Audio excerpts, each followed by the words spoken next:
42 Dugg. What was you thinking, man? Oh man, listen, I have experience in this situation. As y'all know, I'm a retired street guy. So I got an extensive opinion on this situation, man. But before we get into it, like, share, subscribe, comment to this channel, man. I know I've been, slacking a little bit, man, but I ain't gonna tell y'all a lie, boy. I've been working my ass off. I ain't gonna tell you no lie, man. With this new baby coming, man, I've been focused on getting this mayo. You know what I'm saying?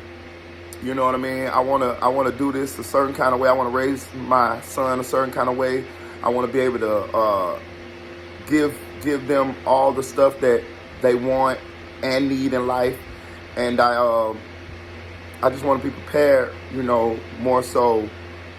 I'm focused on that. You know what I'm saying? But I understand, man. I gotta get y'all what y'all want, and I love doing YouTube, man. Don't get it twisted. I love doing this. I love talking to y'all. It's something that I'm gonna do forever. So don't get it twisted, man. And I apologize for not giving y'all videos on the regular, and I'm gonna tighten up on that. I got to fit y'all in my schedule, man. I swear I've been working like 10, 12 hours a day. I be tired as hell when I get home. I be seeing some of the news. I be even like doing research for some news. But man, when it comes down to just sitting down and doing these videos, sometimes, man, I just fall asleep, man. I ain't gonna tell you no lie. But anyway, we all know 42 Dugg by now has went to jail for a warrant that he had for possession of a firearm. And let me explain to you. So allegedly, 42 Dugg went to a gun range, it got filmed that he was shooting a firearm.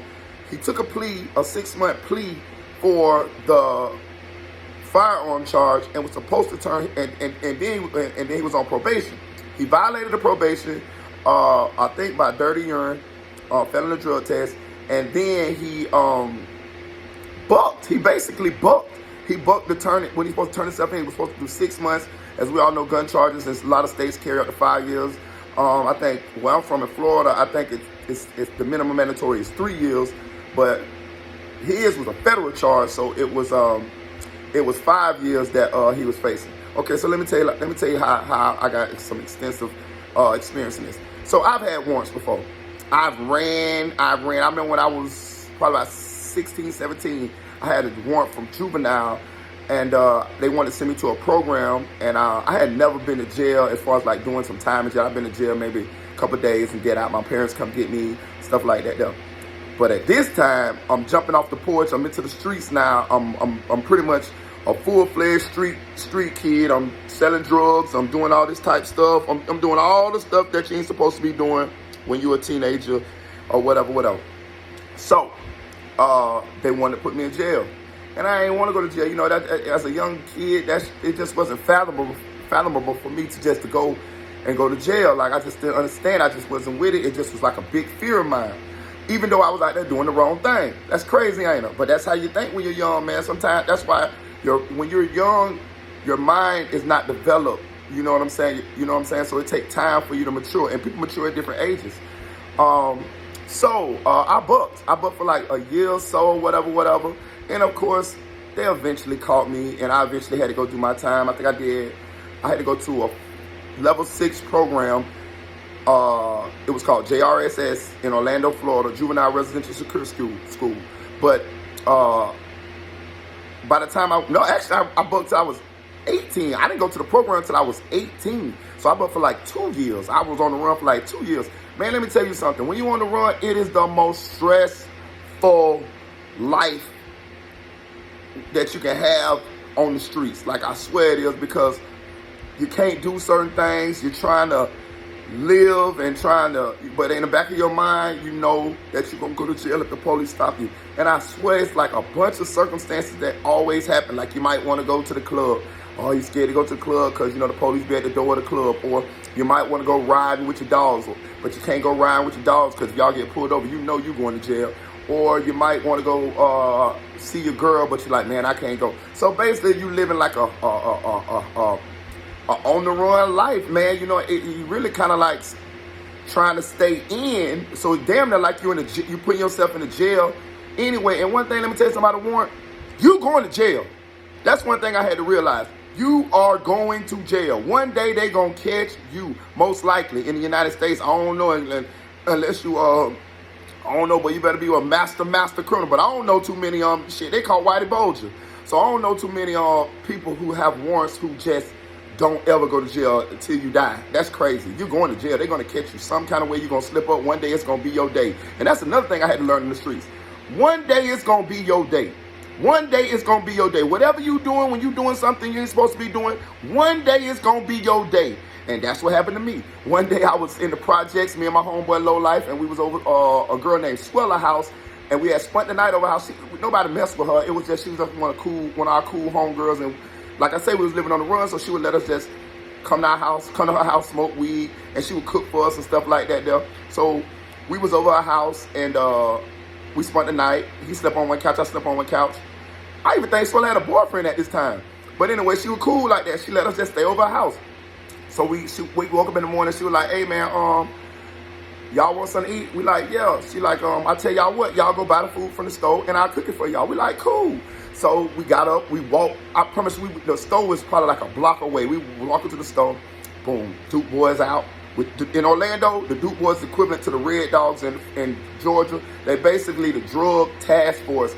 And they'll just swarm the hood. Anybody out there jump out on them. But we didn't know they was out. So, because we had just got up. So we go to walk the store. Of course, they see us. They jump out on us. The police had been looking for me. I swear when they jumped out on me, they knew my name. Hey, yada, yada. Boom, that's him. We've been looking for him. Boom, put me in jail. They took me to jail. That's how I ended up going to jail. That's one side of 42 Dugg's situation. I just want to show y'all that I have had warrants or whatever. Now, another situation was, one time I was older, I was in my 20s, but I was still full-fledged in the streets doing crimes, whatever. So I had went to jail and I got out on probation, right? Instead I had stopped smoking weed. That's one thing I would always do. Whenever time I get on probation, I stop smoking weed, because when you get on probation and you go to jail, you have a no bond. And I never like to go to jail and not have a bond. If I got myself into some trouble to where I needed, I knew I was going to jail and I had no bond, I would just completely stop everything I was doing. I had to learn that. However, if them people told me to do probation, I would do it. I would start smoking weed. I would get a job. If it was for a year, for 2 years, whatever, that's what I would do, because I wanted to be able to complete the probation to get back, to be clean, to be free, and then go back to doing crimes. Because if I'm free, if I'm free of the probation, that means if I do get caught doing the crimes, I can bond out and fight it. That was my thinking at the time. Okay, so I ended up on probation, but at this time, this before I had learned that lesson, I ended up going back to jail. I went to jail in Sarasota County. That show you how far. Listen, I'm telling you, I did crimes all over Florida. Lord forgive me. I'm glad a lot of them I never got caught for, but this particular one I did. So they took me to jail.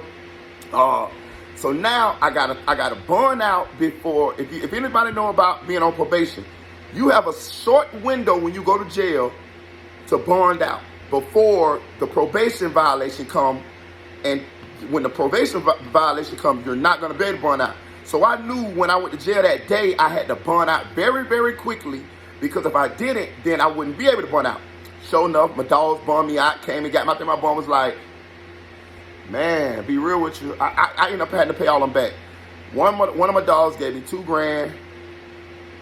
I think somebody else gave me $1,000.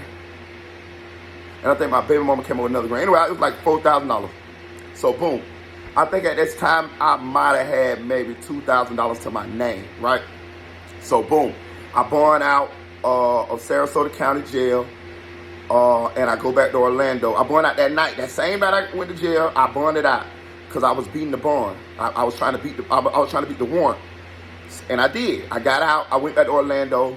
Sure enough, I had a warrant probably maybe like 2 or 3 days later. The police came to my house looking for me, whatever. Of course, I wasn't there. I had done relocated to a girl house because I understood that this house is in my name and they're going to come and look for me here. So that's what happened. So boom. So now my mind, if you ever had a warrant, you know that, and you in the streets, you know you got to go hard. That's another thing contrary to popular belief. When you get caught up like that, they thinking that's to deter you. No, it don't. It make you go harder because you know now that it's going to be a period of time that you're not going to be free. you really want to get some money so you can take care of yourself while you're in jail. You don't want to ask nobody for shit. And you also got responsibilities. I had 2 children at that time. So even though I got to go to jail, I still got to make sure that my baby mama got money to where she can take care of my kids while I'm in jail, because I am a source of income. So what I did was I went hard, bro. I ain't gonna tell you no lie. I went hard as hell with, I ain't gonna tell you what I was doing, but I went hard with what I was doing. And I ended up, in a month's time, I ain't gonna tell you no lie, dog, I came up with like 10 grand, quick. Like, I mean, it was, I was proud of myself. It's crazy, but I was proud of myself. I'm like, damn, boy, you went hard, boy, you came with that money. So I paid off my lawyer. I had a lawyer. My lawyer's name was Brian Duckworth. I paid off my lawyer. I paid him $3,500 for the VOP and the new charge violation. This just so whenever I get caught, I got representation. I paid my dog back his 2 grand. I paid whoever else gave me another grand, and I paid my baby mom back her grand. So that's 35, 45, 55, 65. That's $6,500 right there, right? So boom. Now I got about, let me see, 75. If I got about 2,500. No, I ended up making more than that, because I went to jail with about 3,500. So anyway, now comes time for me to pay my rent at my house, and I'm thinking to myself, ooh, boy, if you pay this rent, my rent was like $1,500. I'm like, boy, what if you pay your rent and then you get caught? You know what I'm saying? Like, that's $1,500. So in my mind, I'm like,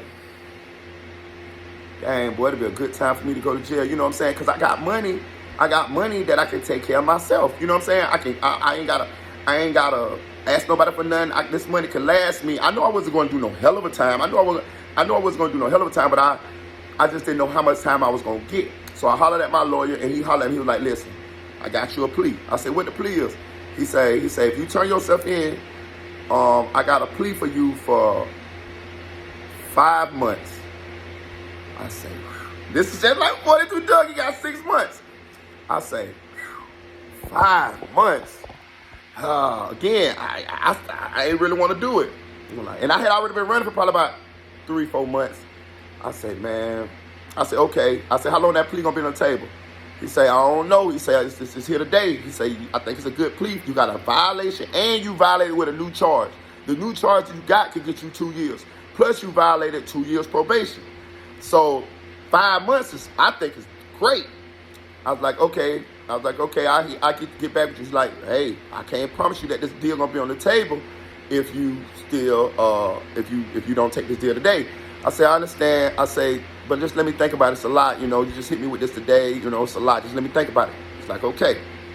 So I hung up the phone with him, and just so happened, my stepmama, I went and talked to my daddy about it, and my stepmama was there in the room, and she overheard, and she said, let me tell you something, son. She said, you might want to turn yourself in. And I say, turn myself in? You know, as a street dude, you're like, well, they got to catch me, boy. My job is to do what I do, and their job is to catch me. That's how, in the streets, that's how you got supposed to look at it. When you doing your thing in the streets, you supposed to look at it like, hey, the police job is to catch you.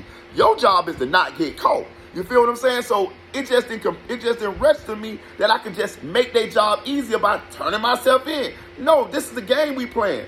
Cat and mouse game. I'm not finna make their job no easier. This is the thinking. This is the thinking of me then. This is the thinking of street people. I'm telling you, I'm trying to let y'all in the mind of some street dudes. This is how we think. So I said, no, man, I ain't trying to disrespect you or nothing, but I ain't with that, whatever. I ain't finna turn myself in. My daddy, he didn't give me any opinion. He was just listening to me or whatever, listen to both of us, whatever, you know. But my stepmama, she was adamant about it. She's like, listen, what if you run and you out here doing something else and they catch you? She say, that's another charge.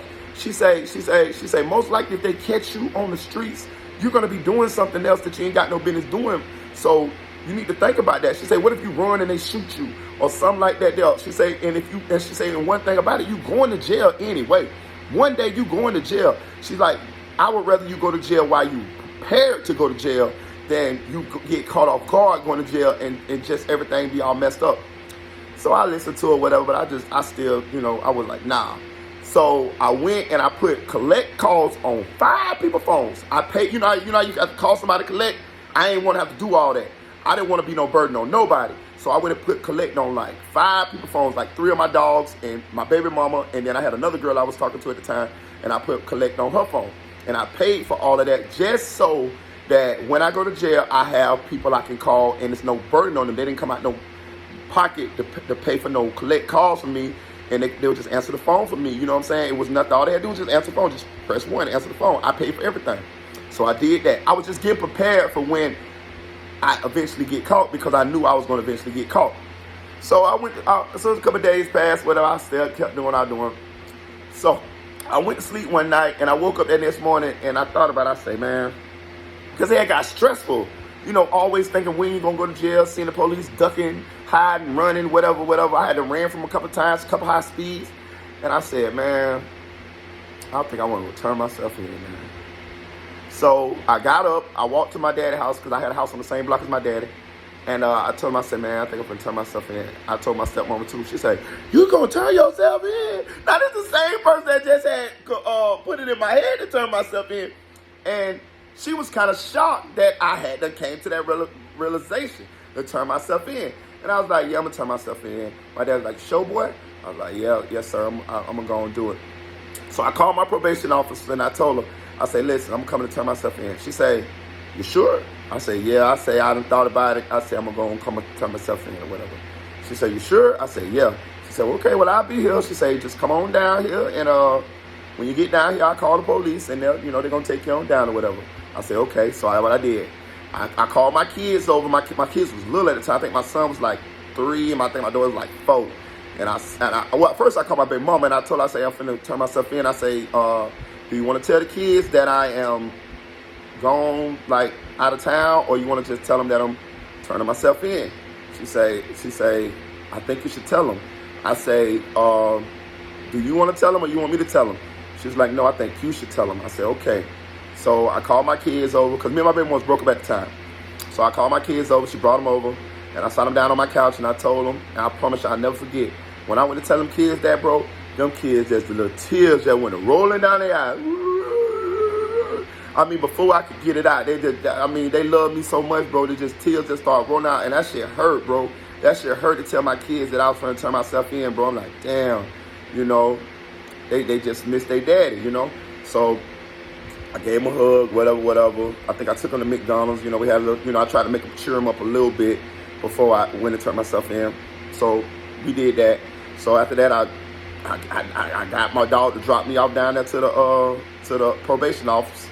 I went in there. She said, you ready? She said, no. She said, oh, you did it. I said, yeah. So I come in there, me and her sat down. We talked. Me and my probation officer for about 30 minutes, bro. She was doing me a solid, bro. She didn't call the police right away. She was just sitting. She was doing me a solid. So she said, you ready for me to call them? I said, yes, ma'am. You can call them. She called them. About 15 minutes later, they came in there.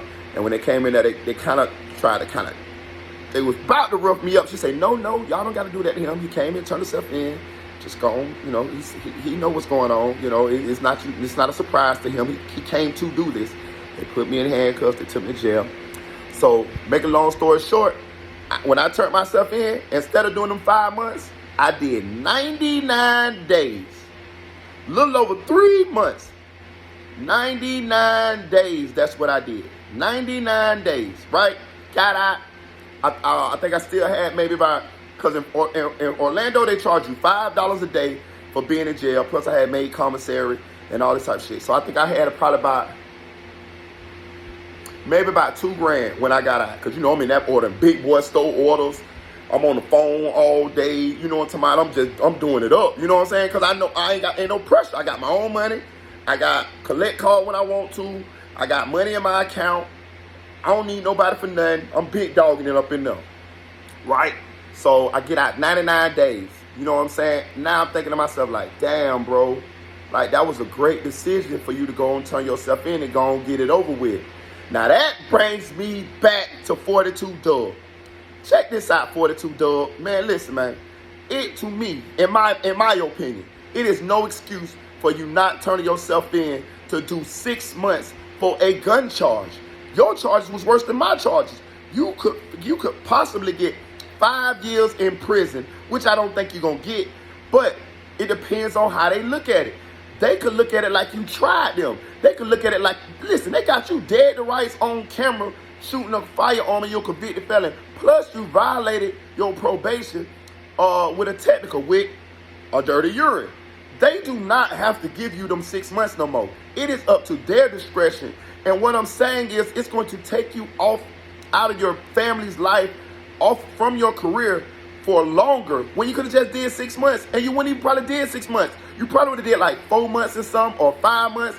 I forgot what the Fed percentage of time that you do, but I'm just saying you wasn't gonna do no 6 months. Now they can take that as an offense because you made them a promise that you was gonna turn yourself in, and sometimes they'll tell you, hey, this is because we giving you this deal because you're gonna turn yourself in. It's even a grace for them to give you to turn yourself in.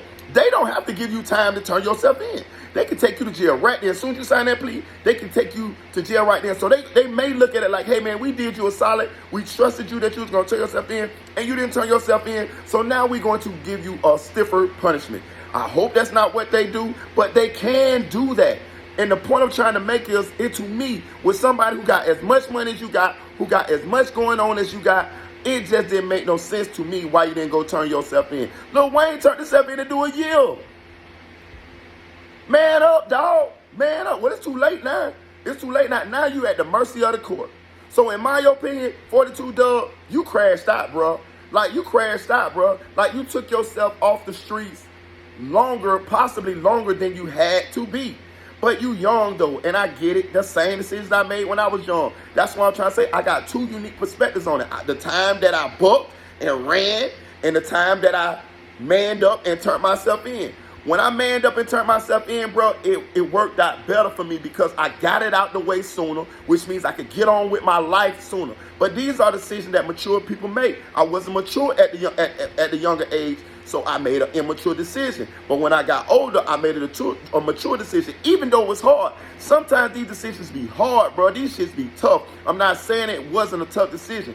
I had the same 6 months that you had, and I didn't want to turn myself in for it. You feel what I'm saying? And I was younger. But when I got older, I thought about it, and I realized that you're going to go to jail anyway, 42 Dugg. And another thing, you all on, what's the name, Challenging 6ix9ine to fights, telling everybody that you in Miami and all of this and that, and you running from the feds, man. The feds know everything, bro. You was a high-profile celebrity.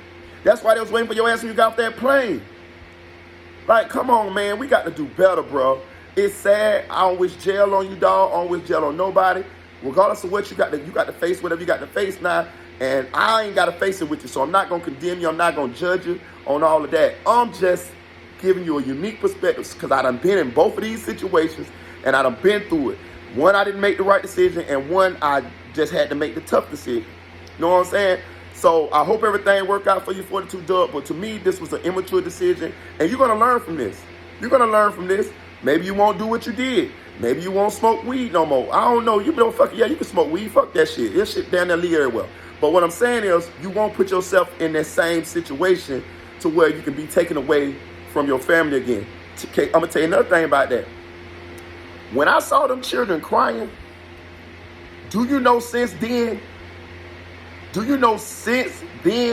I haven't been to jail?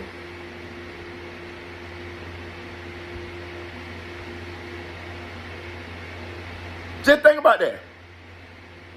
My children big as fuck now. I learned from that situation, and you're going to learn from this one too, man. You know what I'm saying? But y'all get in the comments and let me know how y'all feel about it. Like, share, subscribe, comment, chill.